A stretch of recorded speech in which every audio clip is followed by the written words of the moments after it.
Bom, então a área de comprimento em quadrados polares. Então, antes da gente falar de áreas, eu queria só lembrar aqui a vocês o cálculo de um setor circular, né? A fórmulazinha que a gente usa para determinar um setor circular de raio R e ângulo θ. Bom, a fórmula para a gente calcular, ela é essa aqui, ó. Meio que multiplica θ R elevado ao quadrado. E por que essa fórmula? Simples. Aqui a gente faz uma regra de 3, né? A gente sabe que 2π, que é um arco de uma volta, equivale a uma área de πr ao quadrado, né? Que é a área do círculo. Então o ângulo θ vai corresponder à área de x. Então 2π está para θ, assim como πr ao quadrado está para x. Daí isolando o x, nós temos x é igual a θr2 sobre 2π, cancela o π com π, então fica meio que multiplica θ vezes r ao quadrado. Então essa área, ela nos dá, essa fórmula nos dá a área de um setor circular de raio R e ângulo θ, tá bom? Então não esqueçam dela. Então vamos para frente. Bom, o que nós pretendemos calcular é a área de uma região determinada por uma curva polar, que é essa curva aqui, ó. Essa curva R é igual a f de θ. Então, nós temos aqui, olha, eu tenho aqui, eu vou chamar de raio, né? Na verdade, esse θ igual a essa reta que contém esse raio aqui, ó, polar, tá bom? A gente sabe que a equação de uma reta, o raio não aparece, porque independe do raio. É uma função constante em que o ângulo é constante, né? Então, para cada ponto aqui da reta, se a gente medir o ângulo, é sempre a mesma coisa. Então, esse ângulo é A, portanto, essa reta ela tem equação θ igual a. Agora, se eu quero o comprimento do raio polar, entendeu? Então, eu chamo esse comprimento aqui de R, tá bom? Então, o raio polar está contido na reta. E aqui nós temos o ângulo B, né? Lembrando que tanto o ângulo A como o ângulo B, eles têm origem no eixo polar, tá vendo? Então, o ângulo B, por ângulo B nós temos uma reta que forma um ângulo B, entendeu? Com o eixo polar. E esse ângulo e essa equação dessa reta que forma o ângulo B é θ igual a B, tá bom? Bom, então a ideia aqui é a gente determinar, ora, se ao invés de uma curva nós tivéssemos uma reta, então daria um triângulo e seria fácil de calcular. O problema é que nós temos uma curva. Então a ideia é a gente usar o mesmo procedimento que foi usado lá no cálculo 1 para determinação de uma área sobre uma curva, tá bom? Bom, então vamos fazer algumas observações antes da gente, né, mostrar a fórmula, o que precisa para a gente mostrar a fórmula, né? Então as observações são as seguintes, ó. Primeiro a gente vai considerar que esse ângulo aqui, esse ângulo azul entre as duas retas, que é B menos A, ele está entre 0 e 2π, tá bom? Então, vamos dividir o intervalo AB em n subintervalos iguais. E cada intervalo a gente vai chamar de delta-θ, né? São todos iguais, então uma delta-θ. Então, eu vou pegar o θ1 menos o θ0, vai ser igual a θ2 menos θ1, que será igual a θ3 menos θ2, e assim em diante. Até o último, né, que é o θn menos o θn menos 1. E todos eles vai ter comprimento delta-θ. Bom, e vamos considerar também que os raios, né, θ1, eu estou chamando de raio aqui, o correto será reta, né? O correto seria chamar reta, raio seria o comprimento, mas tudo bem. Vamos considerar os raios, né, ou as retas θ1 asterisco, θ2 asterisco, θ3 asterisco, enfim, até o θn asterisco, pertencem aos intervalos θ0, θ1, θ1, θ2 e assim em diante, tá bom? Ou seja, deixa eu fazer o desenho aqui, fica melhor. Então nós temos aqui, ó. Aqui nós temos essa reta aqui, essa última reta é θ igual a B. A primeira reta aqui é θ igual a A. E o raio é raio, né? R0, como se fosse R0. Aqui vai ser o raio 1, vai ser R1. Depois o raio 2, R2, assim diante, até o raio N. E esse raio N aqui, ele está contido na reta θ igual a B. Bom, então vamos considerar o seguinte. Então vamos considerar que o θ1 asterisco, esse ângulo está entre o θ0 e o θ1. Tá bom? Que o θ2 asterisco está entre o θ1 e o θ2. E assim em diante, que o θ3 asterisco está entre o θ2 e o θ3, tá bom? E aí esse intervalo de cada um deles, tá bom? Então, a ideia é a gente calcular, usando aquela formulazinha, usando essa fórmula aqui, deixa eu voltar, usando essa fórmula, é a gente calcular a área de cada setor, né? Você está vendo aqui que isso aqui não é um setor, isso aqui são regiões, são sub-regiões, né? Se eu pego cada região dessa compreendida entre duas retas e um pedaço da curva, nós temos uma região, nós não temos um setor circular. Mas eu posso aproximar por um setor circular. Eu posso fazer um arco de circunferência aqui, em vez de colocar o pedacinho da reta não, da curva, né? Ao invés de colocar o pedacinho da curva, eu coloco um arco de circunferência. E aí eu calculo a área desse setor circular. Não vai ser igual, obviamente, a área dessa região, dessa primeira região compreendida entre θ0 e θ1. Mas vai ser uma curva bem aproximada, entendeu? Então vamos colocar aqui. Olha, vamos supor que seja o primeiro, seja um intervalo qualquer, né? O primeiro intervalo. E aqui nós temos, olha, θ0 igual a A, que é a equação dessa reta. Entendeu? R0 é o comprimento desse segmento, que é o raio daqui do polo até esse ponto. Entendeu? Do mesmo modo, nós temos aqui o R1, que é esse raio, mas a reta que contém o R1 é o θ1. Eu coloquei aqui o θ1 asterisco, né? Como nós falamos lá. Eu vou ter aqui um ângulo compreendido entre o θ0 e o θ1. E o comprimento desse raio, que determina esse ângulo, θ1 asterisco, é o R1 asterisco. Está aqui. Ok? Muito bem. Bom, então a gente vai fazer esse procedimento. A gente aproximou, né, a região por um arco, por um setor circular. Tá vendo? Olha só. Eu fiz aqui um arco de circunferência e a gente vai calcular essa área azul. Obviamente não vai ser exatamente igual a área que eu quero, porque a área que eu quero seria a área compreendida por essas duas retas, né? Essa reta θ0 e θ1, e por essa curva, essa curvinha azul aqui, o pedaço dessa curva. Nós temos apenas um setor.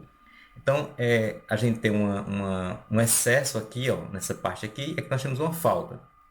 Como nem sempre, né, eles serão iguais, eu posso ter um excesso maior que a falta maior que o excesso, então sempre eu vou ter uma diferença entre a área do setor circular e a área que realmente eu quero, que é a área dessa sub-região. Bom, então a gente vai ter uma área aproximada. Se eu fizer isso, se eu calcular, né, aproximar cada faixa dessa, cada área dessa por um setor circular, eu vou ter uma área aproximada. Se eu somar todas elas, eu vou ter uma área aproximada à área da minha região, tá bom? Então vamos lá. Então a gente vai aqui, a área vai ser aproximadamente igual. Vamos ver quanto é que dá a área 1. A área 1, usando a fórmula, nós temos meio, que multiplica o raio. A área 1 é essa aqui, ó. Essa aqui. Então teria meio, que multiplica o raio ao quadrado. Ora, o raio aqui é quem? R1 asterisco, tá vendo? R1 asterisco. Então ficaria R1 asterisco ao quadrado vezes o θ, que é esse ângulo, que nós chamamos de delta-θ, que é exatamente a diferença θ1 menos θ0, tá bom? Então ficaria meio, que multiplica R1 asterisco ao quadrado vezes delta-θ. A segunda região, que é o A2, a área da segunda região, seria meio, que multiplica R2 asterisco ao quadrado vezes delta-θ. E assim diante.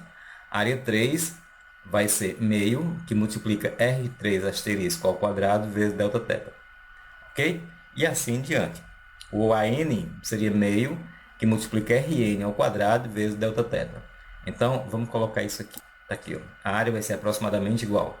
Meio, R1 asterisco ao quadrado, delta-θ. Mais área 2, meio, R2 ao quadrado, delta-θ.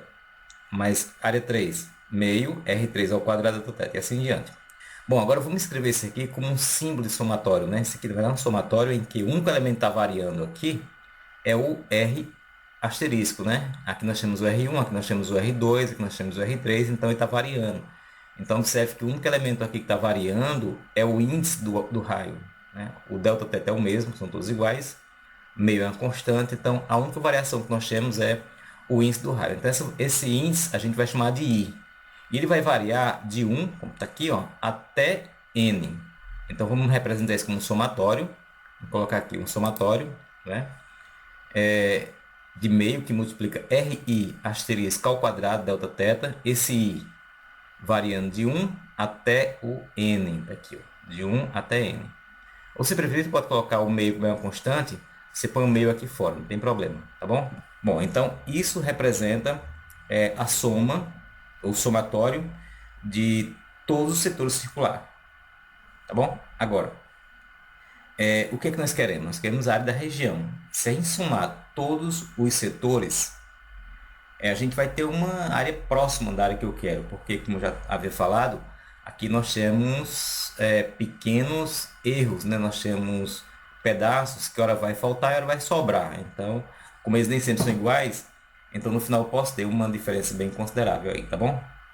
Então, qual a ideia aqui? A ideia é diminuir, aproximar R0 do R1, esses dois raios, né? Ou seja, esses ângulos, né? Aproximar θ0 de θ1, e com isso esse setor diminui, o ângulo diminui. Se a gente mantiver o mesmo ângulo de A, B menos A, que seria esse ângulo aqui completo, e a gente aumentar, diminuir o ângulo entre dois raios desses, o que vai acontecer? A quantidade de subfaixas ela vai aumentar, entendeu? E ela aumentando, o que é que ocorre? Esse arco de circunferência vai ficar cada vez mais próximo do que o pedaço da curva, né, que está compreendido entre os dois raios. E com isso, a diferença vai diminuindo, tá bom? Então, vamos supor, aqui eu tenho 1, 2, 3, 4, 5, 6, 7, 8, 9. 9 sub-regiões. Bom, e se a gente calcular a área de cada sub-região dessa, eu vou ter uma área próxima da área que eu quero, mas não vai ser exatamente a área que eu quero. Se a gente colocar 100 regiões, ao invés de 9 colocar 100, obviamente, o que vai acontecer? O erro vai diminuir. Eu vou ter uma área um pouquinho mais próxima daquela área que eu quero.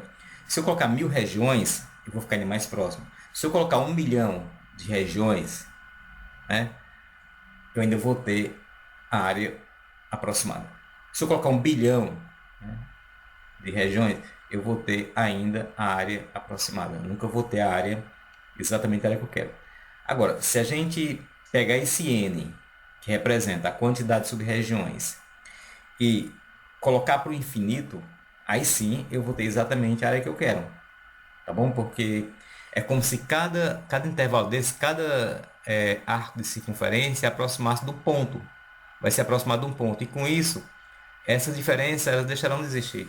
Aí eu teria exatamente a área que eu pretendo encontrar. Mas para a gente colocar um limite, para fazer a quantidade de sub-regiões tender ao infinito, nós precisamos usar o limite, tá bom? Então ficaria assim. Então eu tenho que a área vai ser agora exatamente igual, não mais aproximado, porque eu coloquei o limite aqui. Então a área vai ser exatamente igual ao limite de meio que multiplica o somatório, né? De R asterisco ao quadrado delta θ, tá bom? Bom, e aí a gente conhece, a gente vai esquecer aqui a constante, que não vai influenciar em nada. Então esse limite a gente conhece como a soma de Riemann, lá da integral do cálculo 1, soma de Riemann. E essa soma, a gente sabe que ela representa a integral definida, no caso aqui, de A a B. Então nós temos que a área vai ser igual à integral definida de AB, que é de meio, né, que é esse meio aqui, que multiplica R2 delta θ. Esse R aqui, a gente observa que o RI ele foi transformado em R, porque na medida que eu aproximo, que esse ângulo diminui, esse R0 se aproxima do R1, que se aproxima do R1 asterisco, que todos vão ter o mesmo valor que a R, tá bom? E o delta θ aliás, o dθ é exatamente delta θ. Delta θ é uma diferença entre os ângulos, mas quando essa diferença fica infinitesimal, quando ela diminui e se torna infinitesimal, ela passa a ser chamada, como a gente já conhece, de, no caso aqui, dθ. É a medida infinitesimal, tá bom? Então, com essa formazinha, a gente pode calcular a área de qualquer região formada por uma curva polar. Agora, eu posso também colocar, como a gente sabe que o R é igual a f de θ, eu posso tirar o R e no lugar colocar um f de θ, dá no mesmo. Então, ficaria dessa maneira a forma. Tá ok, pessoal? Então, agora vamos para os exemplos. Exemplo 1. Prove que a área de um círculo de raio R é πr ao quadrado. Bom, primeiro a gente precisa do círculo, né, de raio R. Em relação a... Nós temos várias disposições do círculo, né, em relação ao eixo polar. Então aqui nós temos todas elas. Basicamente todas elas, né, porque eu posso ter também o círculo. Aqui nós temos o círculo com centro no polo. Nós temos aqui duas situações, nós temos o centro no eixo polar. e duas situações em que nós temos o centro na reta vertical que passa pelo eixo polar, entendeu? Bom, e aí, qualquer um desses casos a gente sempre, né, vai encontrar, lógico, o mesmo resultado, que é πr ao quadrado. Aqui no primeiro caso, nós temos R igual a R. Nesse caso, essa equação é de círculo em que não depende do ângulo, entendeu?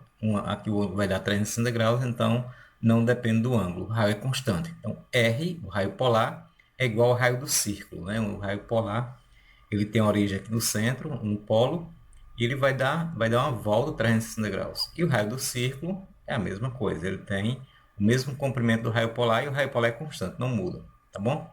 Aqui seria a situação mais simples para calcular a área do círculo. E aqui nós temos as outras. Nesse caso do K cosseno, lembrando que o K representa o diâmetro, tá bom? Então, esse K é 2R, duas vezes o raio.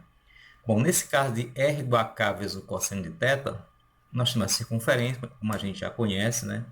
A circunferência com o centro no eixo polar, ela tangenciando a reta vertical exatamente no polo. Bom, nesse caso, considerando que o raio polar ele tem origem aqui no polo, e a extremidade dele vai descrever o círculo, então a gente percebe que o raio ele vai percorrer um ângulo de 180 graus, tá bom? Para descrever o círculo, partindo do menos π sobre 2 até o π sobre 2. Nesse caso de menos k vezes cosseno de θ, a circunferência está do lado esquerdo da reta vertical, o centro também está no eixo polar. E, bom, como aqui é negativo, entendeu? Nós também temos aqui os 180 graus, só que agora o raio polar ele vai descrever um ângulo de... Lembrando que eu estou sempre usando o raio polar, descrevendo o movimento no sentido anti-horário, tá bom? Então aqui o raio polar ele tem origem aqui no polo, então é descrever, a extremidade dele descreve o círculo, e aí ele vai percorrer um ângulo de 180 graus, partindo do π sobre 2 até o menos π sobre 2. Já aqui, como é o seno, né, o centro vai estar na reta vertical, perpendicular, obviamente, ao eixo polar, passando pelo polo. Então aqui o raio polar ele vai descrever, né, o movimento, né, a extremidade do raio polar, para desenhar o círculo, e aí vai percorrer um ângulo de 0 a 180, que é exatamente 180 graus. E nesse outro caso aqui, do seno negativo, né, nós temos a circunferência abaixo do eixo polar, o centro também na reta vertical, passando pelo polo, só que agora também 180 graus, e só que agora vai percorrer um ângulo de menos π a 0, perdão, de π a 0, tá bom? Vai percorrer um ângulo de π a 0.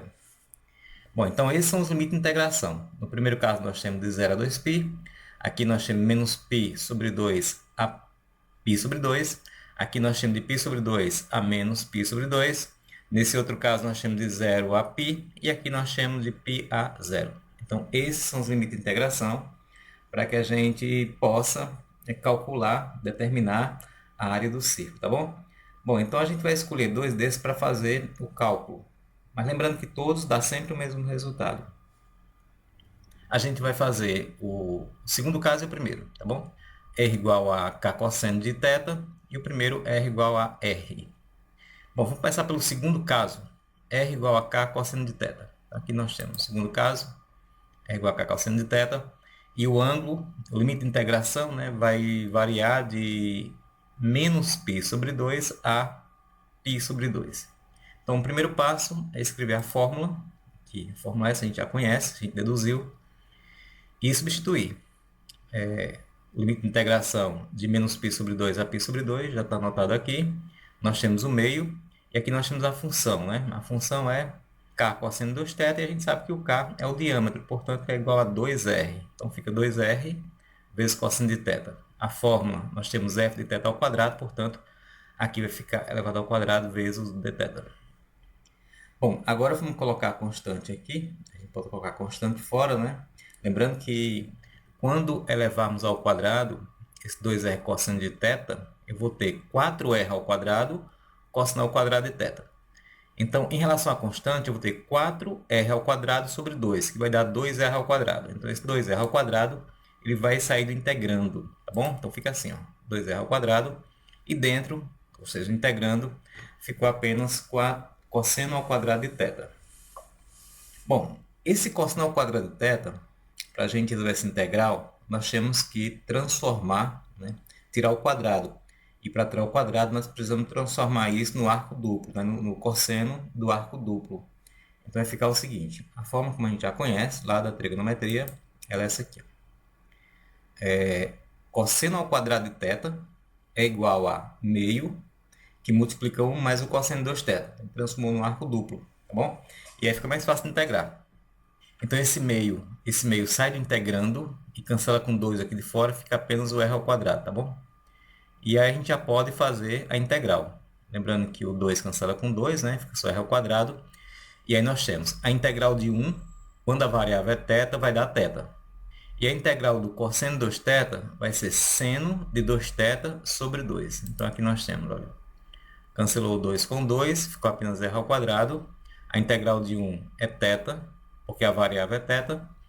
E o cosseno de 2θ, a integral é seno de 2θ sobre 2. O sobre 2 aqui é porque, no caso da integral, nós temos que dividir, como é uma função composta, a gente integra o cosseno, que dá o seno, né, de 2θ, e divide pela derivada da função de dentro aqui. Ó. No caso é 2θ, a derivada é 2, tá bom? Agora é só aplicar o limite de integração. Então a gente aplica o limite de integração, olha só, repete o r ao quadrado. Primeiro a gente substitui π sobre 2. Então no lugar do θ, a gente coloca π sobre 2 mais. Bom, como o θ é π sobre 2, 2θ vai dar π. E o seno de π é zero. Nós temos zero. Menos. Agora vamos aplicar o menos π sobre 2. Então no lugar do θ vai menos π sobre 2. E aqui vai dar menos π, né? Porque 2 vezes menos π sobre 2 vai dar menos π. E o seno menos π é zero. Então aqui nós temos outro zero. Daí fica menos com menos é mais, portanto a gente vai somar π sobre 2 com π sobre 2 dá π.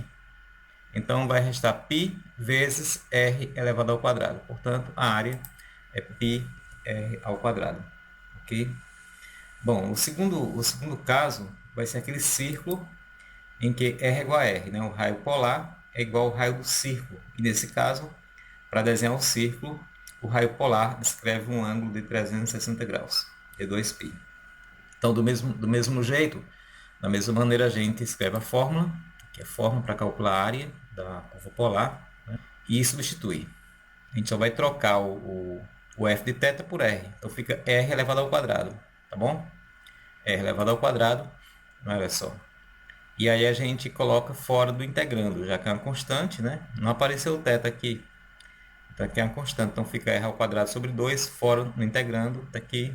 E aí restou apenas a integral de θ. E a gente sabe que a integral de θ é θ. Tá bom? Então fica meio vezes r ao quadrado que multiplica θ, que é a integral de θ. Aplicando de 0 a 2π, primeiro a gente põe o 2π, depois coloca o zero. Portanto, fica dentro do colchete, vai ficar 2π menos zero, que é exatamente o teorema fundamental do cálculo. 2π menos zero dá 2π. Tá bom? Vamos colocar aqui. Aqui é 2π menos zero, que vai dar 2π. Esse 2π multiplica por meio, então dá π. Então vai restar π vezes o raio elevado ao quadrado, como a gente pode observar. Bom, nesse exemplo a gente vai determinar a área da região que está dentro do círculo, r igual a 3 seno de θ, e fora da cardioide, r igual a 1 mais o seno de θ. Tá bom? Nós temos aqui um círculo de diâmetro 3, ok? E a gente vai determinar a área de uma região entre duas curvas. Ou seja, vai estar dentro do círculo, mas fora da cardioide. Então, primeiro a gente vai colocar aqui o eixo polar. O eixo polar, vamos colocar dois eixos, né, perpendiculares. Um eixo perpendicular ao eixo polar e o outro que contém o eixo polar, tá bom? Esse perpendicular passa pelo polo. E aí nós temos o círculo. Um círculo de diâmetro 3.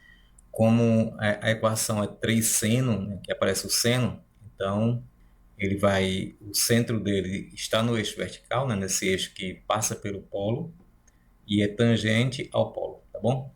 Esse é o modelo. E o cardioide, ele, nessa configuração, ele vai estar com a concavidade voltada para baixo, tá bom? E ele vai ser simétrico ao eixo vertical. Bom, então a região que vai estar dentro do círculo e fora do cardioide é essa região rachurada. Então nós temos que calcular a área dessa região. Então, bom, nós já sabemos que no intervalo em que eu quero calcular a área, o raio do círculo ele é maior que o raio da cardioide. Então a gente vai fazer a integral do círculo menos a integral da cardioide. Isso a gente está aprendendo lá no cálculo 1. Mas só que nós precisamos do limite de integração, ou seja, do ângulo, né? O limite de integração é o ângulo, ou seja, o ângulo em que começa a área e o ângulo que termina a área, certo? Lembrando que as curvas, o raio polar, eles escrevem a curva no sentido anti-horário. Então, esse ponto aqui de interseção entre o cardioide e o círculo é o ponto onde começa a área, né? O ângulo em que começa a área. E aqui, né, nesse outro ponto aqui, vai formar o ângulo em que termina a área. Então a gente vai fazer duas retas, passando por esses dois pontos, tá?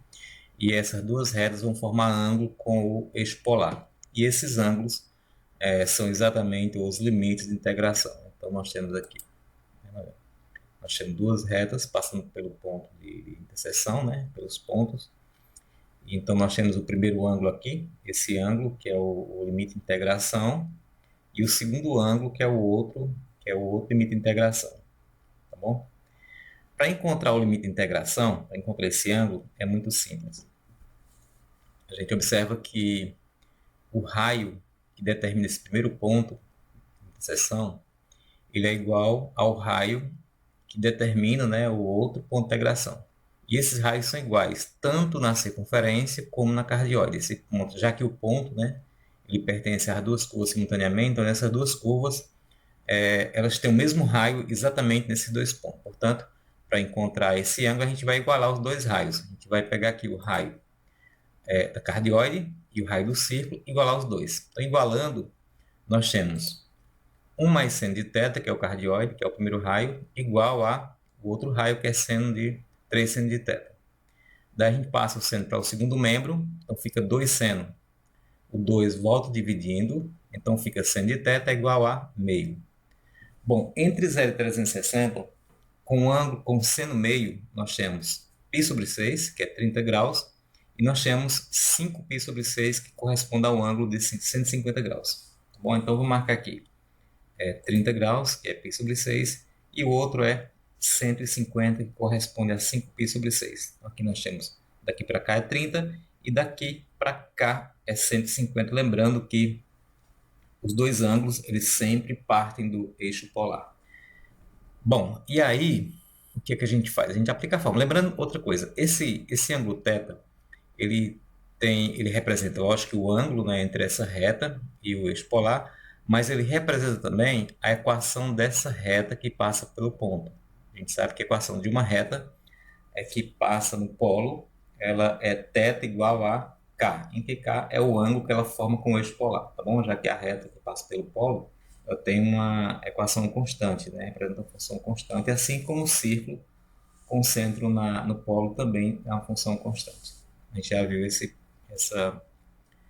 explicação.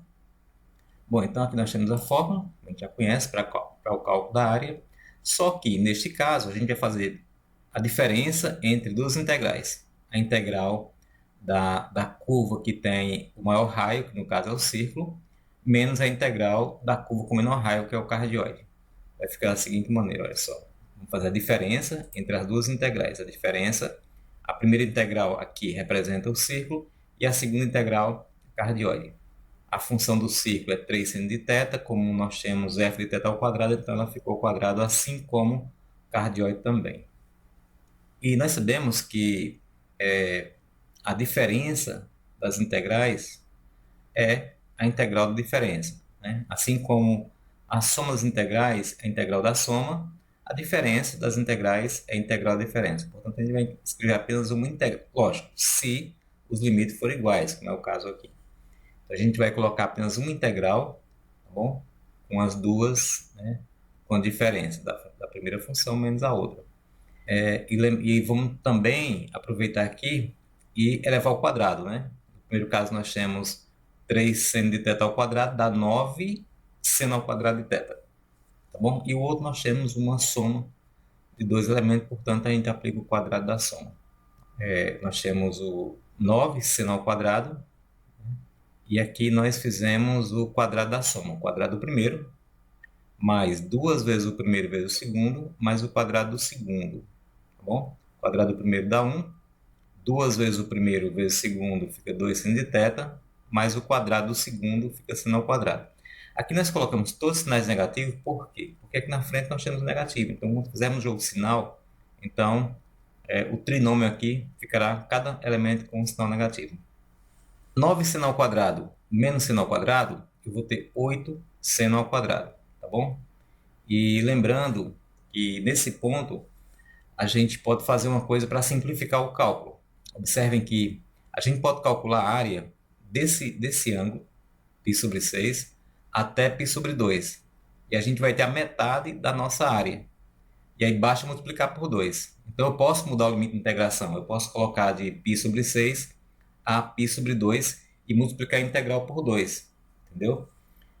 O bom é porque se a gente colocar outro limite como sendo π sobre 2, aqui aparece muito seno, e a gente sabe que o seno de π sobre 2 é 1. Então fica bem mais fácil, né? Aliás, não fica bem mais fácil, mas fica mais fácil quando for aplicar o teorema do cálculo. E outra vantagem é que eu vou ter que multiplicar por 2. E como aqui embaixo nós temos meio, já cancelo o meio aqui com 2, tá bom? Então vamos fazer isso. Se não fizer, não tem problema, você vai dar o mesmo, tá bom? E a diferença de complexidade não é tão grande. Então vamos lá. Bom, mas antes, vamos colocar aqui, vamos mudar o limite de integração e vamos simplificar, porque nós temos 9 seno ao quadrado, menos seno ao quadrado vai dar 8 seno ao quadrado, tá? Então vamos mudar aqui, 8 seno ao quadrado, menos 1, menos 2 seno de θ. E aí a gente já mudou aqui o limite de integração de π sobre 6 a π sobre 2, como a gente pode observar. Ok? Agora, nessa integral, a gente observa novamente um seno ao quadrado. A gente, quando tem um seno ao quadrado de um ângulo ou cosseno ao quadrado, quando a gente for integrar, é sempre aconselhável trocar pelo cosseno do arco duplo, tá bom? Que fica mais fácil de integrar. Então, o que a gente vai fazer? A gente vai usar a fórmula do arco duplo, assim como nós usamos na questão passada, questão anterior. Então, a fórmula é essa. Seno ao quadrado de θ é igual a meio, que multiplica 1 menos o cosseno de 2θ. Tá bom? Se aqui fosse o cosseno ao quadrado, aqui seria um sinal positivo. Mas nos dois casos, tanto no seno como no cosseno, sempre aparece aqui cosseno de 2θ. A gente vai trocar aqui o seno ao quadrado de θ por meio, que multiplica 1 menos o cosseno de 2θ. Então aqui embaixo a gente observa, repetiu 8, e troquei o seno ao quadrado de θ por meio, que multiplica 1 menos o cosseno de 2θ. Você pode observar aqui. Depois repetir aqui o menos 1 e repetir o menos 2 seno de θ. Tá bom? Agora a gente vai multiplicar o 8, né, por essa diferença. Então 8 vezes meio aqui dá 4. Então vou ficar o 4 multiplicando por 1, depois o 4 multiplicando pelo cosseno de 2θ. 4 multiplicado por 1 dá 4, menos 4 vezes cosseno de 2θ. Então, nós temos assim, 4 vezes 1, 4. 4 vezes menos o cosseno de 2θ dá menos 4 cosseno de 2θ. E o resto a gente repete. Agora, a gente pode simplificar. 4 menos 1 dá 3. Vamos fazer isso. Pronto, 3. E aí, repete o restante. 4 cosseno de 2θ e menos 2 seno de θ. Agora é só integrar. Integral aqui é simples. A integral de 3 em relação a θ é 3θ. A integral do cosseno de 2θ vai ser o seno de 2θ sobre 2. E a integral do seno de θ é menos o cosseno de θ, tá bom? Então vamos fazer isso aqui. A integral de 3 é 3θ. A integral do cosseno de 2θ é o seno de 2θ sobre 2. E a integral do seno de θ é o cosseno de θ. A gente colocou mais aqui, aliás, é menos o cosseno de θ. Então, menos com menos aqui dá mais. Então, fica 2 cosseno de θ.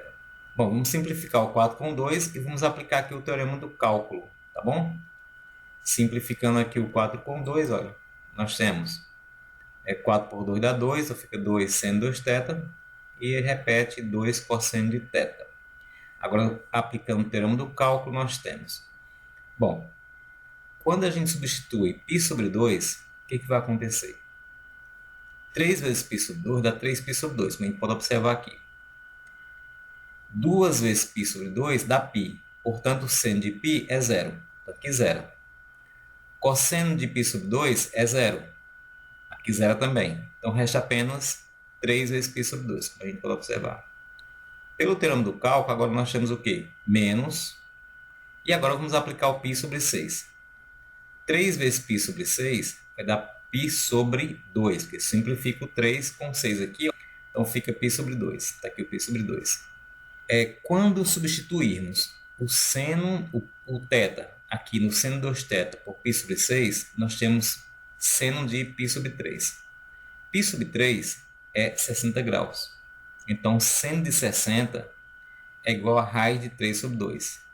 Vezes 2 fica 2 raiz de 3 sobre 2. Ok? Ou simplesmente raiz de 3, né? Simplesmente raiz de 3 será com 2 para raiz de 3. No outro aqui, nós temos o cosseno de π, cosseno de θ, cosseno de π sobre 6, que é o cosseno de 30, que é também raiz de 3 sobre 2. O 2 cancela com 2, então fica apenas raiz de 3. Raiz de 3 aqui, só que negativo. Raiz de 3 aqui, positivo. Cancela os 2, então dá zero. Portanto, vai restar apenas 3 vezes θ, que é 3 vezes π sobre 6, que dá π sobre 2. A gente pode observar aqui. Então, 3π sobre 2 menos π sobre 2 dá π. Logo, a área é igual a π. Tá bom? Então, essa área aqui, ela mede π, que equivale a aproximadamente 3,14. Ok? Bom, e com isso a gente encerra essa parte de área, tá bom? Vou colocar no Class com a lista para vocês fazerem. E aí fica restando apenas a parte de coordenadas polares, vai ficar restando apenas comprimento de curvas polares.